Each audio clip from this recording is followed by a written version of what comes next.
Hello everyone, welcome to new video. ಇವತ್ತಿನ recipe ಏನು ಅಂತಂದರೆ ಬದನೆಕಾಯಿ ಎಣ್ಗಾಯಿ ಯಾವ ರೀತಿ ಮಾಡೋದಂತ ನೋಡೋಣ ಬನ್ನಿ. ಅದಕ್ಕಿಂತ ಮುಂಚೆ ನೀವಿನ್ನೂ ಚಾನಲ್ಗೆ ಹೊಸಬರಾಗಿದ್ದರೆ ಸಬ್ಸ್ಕ್ರೈಬ್ ಮಾಡ್ಕೊಳ್ಳಿ, ಪಕ್ಕದಲ್ಲೇ ಕಾಣೋ ಬೆಲ್ ಐಕನ್ನ ಪ್ರೆಸ್ ಮಾಡಿ.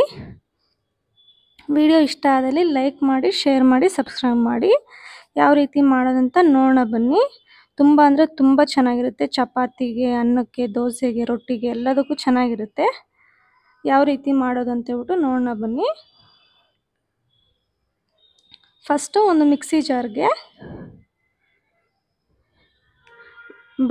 ಒಂದು ಬೆಳ್ಳುಳ್ಳಿ, ಒಂದು ಅರ್ಧ ಕಪ್ ತೆಂಗಿನಕಾಯಿ ಸೇರಿಸ್ಕೊತಾ ಇದ್ದೀನಿ ನೋಡಿ. ಅರ್ಧ ಕಪ್ ತೆಂಗಿನಕಾಯಿ ಸೇರಿಸ್ಕೊಳ್ಳಿ.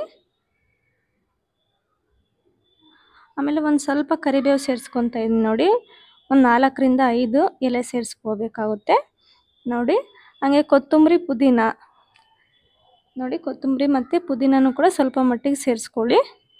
ಮತ್ತು ಮಸಾಲ ಸ್ಪೈಸಸ್ಸು 1 ಇಂಚು ಚಕ್ಕೆ, ಏಲಕ್ಕಿ 2, ಒಂದು ಲವಂಗ 1 5, ಮೆಣಸು 1 5ರಿಂದ 6 ಇಷ್ಟು ಸೇರಿಸ್ಬೇಕಾಗುತ್ತೆ ನೋಡಿ. ಎಲ್ಲ ಮಸಾಲ ಸ್ಪೈಸಸ್ ಎಲ್ಲ ಸೇರಿಸಿದ್ಮೇಲೆ ಒಂದು ಈರುಳ್ಳಿನ ಕಟ್ ಮಾಡಿಬಿಟ್ಟು ಸೇರಿಸ್ಬೇಕಾಗುತ್ತೆ. ಮತ್ತು ಸ್ವಲ್ಪ ಜೀರಿಗೆ ನೋಡಿ, ಒಂದು ಅರ್ಧ ಸ್ಪೂನಷ್ಟು ಜೀರಿಗೆ ಸೇರಿಸ್ಕೊಳ್ಳಿ. ಆಮೇಲೆ 1 ಈರುಳ್ಳಿ, 2 ಟೊಮೆಟೊನ ಸೇರಿಸ್ಬೇಕಾಗುತ್ತೆ. ತುಂಬ ಅಂದರೆ ತುಂಬ ಚೆನ್ನಾಗಿರುತ್ತೆ ಟೇಸ್ಟು. ನೀವು ಟ್ರೈ ಮಾಡಿ, ಇದೇ ರೀತಿಯೇ ಟ್ರೈ ಮಾಡಿ, ತುಂಬ ಚೆನ್ನಾಗಿರುತ್ತೆ ನೋಡಿ. 1 ಈರುಳ್ಳಿ ಮತ್ತು 2 ಟೊಮೆಟೊನೂ ಕೂಡ ಕಟ್ ಮಾಡಿಬಿಟ್ಟು ಸೇರಿಸ್ತಾ ಇದ್ದೀನಿ. ಮತ್ತು 1 ಇಂಚಷ್ಟು ಶುಂಠಿ ಸೇರಿಸ್ಕೊಳ್ಳಿ ನೋಡಿ. 1 ಇಂಚಷ್ಟು ಶುಂಠಿ ಮತ್ತು ರುಚಿಗೆ ತಕ್ಕಷ್ಟು ಉಪ್ಪು ಸೇರಿಸ್ಕೊತಾ ಇದ್ದೀನಿ. ನಾನು ಕಲ್ಲುಪ್ಪೇ ಸೇರಿಸ್ಕೊತಾ ಇದ್ದೀನಿ ನೋಡಿ. ಆಮೇಲೆ ಒಂದು 2 ಸ್ಪೂನಷ್ಟು ಅಚ್ಚ ಖಾರದ ಪುಡಿ ಸೇರಿಸ್ಕೊತಾ ಇದ್ದೀನಿ ನೋಡಿ. 1-2 ಸ್ಪೂನಷ್ಟು ಅಚ್ಚ ಖಾರದ ಪುಡಿ, ಆಮೇಲೆ 1-2 ಸ್ಪೂನಷ್ಟು ಧನಿಯಾ ಪುಡಿನೂ ಕೂಡ ಸೇರಿಸ್ಕೋಬೇಕಾಗುತ್ತೆ ನೋಡಿ. 2 ಸ್ಪೂನ್ ಧನಿಯಾ ಪುಡಿ ಸೇರಿಸ್ಕೊತಾ ಇದ್ದೀನಿ.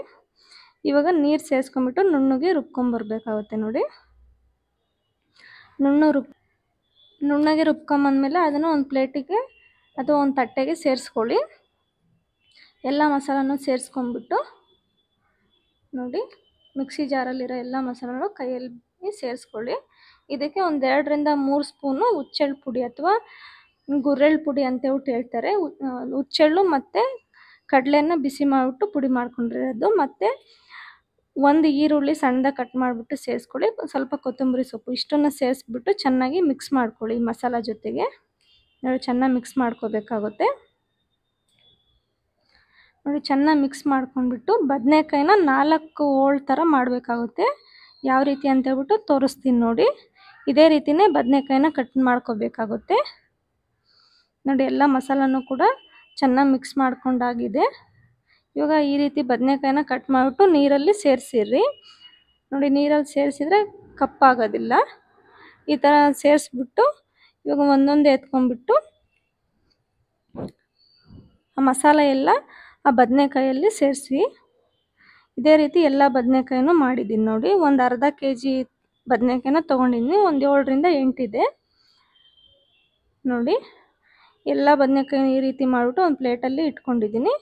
ಒಗ್ಗರಣೆಗೆ ಒಂದು ಬಾಣಲಿಗೆ ಎಣ್ಣೆ ಸೇರಿಸ್ಕೊತಾ ಇದ್ದೀನಿ ನೋಡಿ. ಬಾಣಲಿ ಕಾದ್ಮೇಲೆ ಎಣ್ಣೆ ಸೇರಿಸ್ಕೊಳ್ಳಿ. ಎಣ್ಣೆ ಕಾದ್ಮೇಲೆ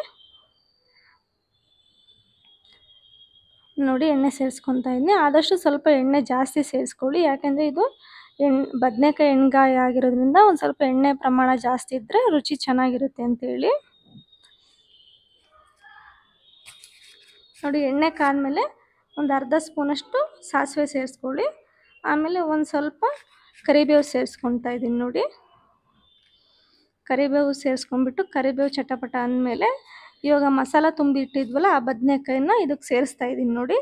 ಎಲ್ಲ ಬದನೆಕಾಯಿನೂ ಸೇರಿಸ್ಬಿಟ್ಟು ಚೆನ್ನಾಗಿ ಒಂದು ಸಲ ಮಿಕ್ಸ್ ಮಾಡ್ಕೊಳ್ಳಿ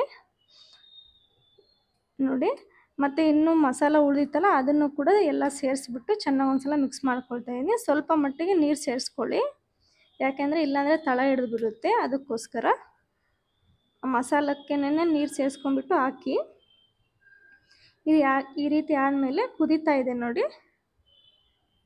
ಇವಾಗ ಮುಚ್ಚಳ ಮುಚ್ಚಬೇಕಾಗುತ್ತೆ. ಮುಚ್ಚಳ ಮುಚ್ಚಿಬಿಟ್ಟು ಒಂದು 10 ನಿಮಿಷ ಬೇಯಿಸಬೇಕಾಗುತ್ತೆ. 10 ನಿಮಿಷ ಬೇಯಿಸಿ ಆದಮೇಲೆ ಓಪನ್ ಮಾಡಿ ನೋಡ್ತಾ ಇದ್ದೀನಿ ನೋಡಿ, ಈ ರೀತಿ ಆಗಿದೆ. ಇವಾಗ ಇನ್ನೊಂದು ಸಲ ಚೆನ್ನಾಗಿ ಮಿಕ್ಸ್ ಮಾಡ್ಕೊಳ್ಳಿ. ನೋಡಿ, ಎರಡು ಸೈಡು ಕೂಡ ಬದನೆಕಾಯಿ ಬೆಂದಿದೆ. ಈ ರೀತಿ ಆದರೆ ಸಾಕಾಗುತ್ತೆ. ನೋಡಿ ಕಲರ್ ಎಷ್ಟು ಚೆನ್ನಾಗಿದೆ, ಟೆಕ್ಸ್ಚರು ತುಂಬ ಚೆನ್ನಾಗಿರುತ್ತೆ. ನೀವು ಟ್ರೈ ಮಾಡಿ, ಹೆಂಗೆ ಬಂತು ಅಂತ ಹೇಳ್ಬಿಟ್ಟು ಕಮೆಂಟಲ್ಲಿ ತಿಳಿಸಿ. ಇದನ್ನು ಸರ್ವ್ ಮಾಡಿದ್ದೀನಿ ನೋಡಿ ಒಂದು ಬೌಲ್ಗೆ, ಯಾವ ರೀತಿ ಬಂದಿದೆ ಅಂತ ಹೇಳ್ಬಿಟ್ಟು. ತುಂಬ ಚೆನ್ನಾಗಿರುತ್ತೆ. ಐ ಹೋಪ್ ನಿಮ್ಗೆ ಈ ವಿಡಿಯೋ ಇಷ್ಟ ಆಗಿದೆ ಅಂದ್ಕೊಂಡ್ನಿ. ಇಷ್ಟ ಆಗಿದ್ದರೆ ಲೈಕ್ ಮಾಡಿ, ಶೇರ್ ಮಾಡಿ, ಕಮೆಂಟ್ ಮಾಡಿ. ಪ್ಲೀಸ್ ಸಬ್ಸ್ಕ್ರೈಬ್ ಮಾಡಿ. Thank you for watching.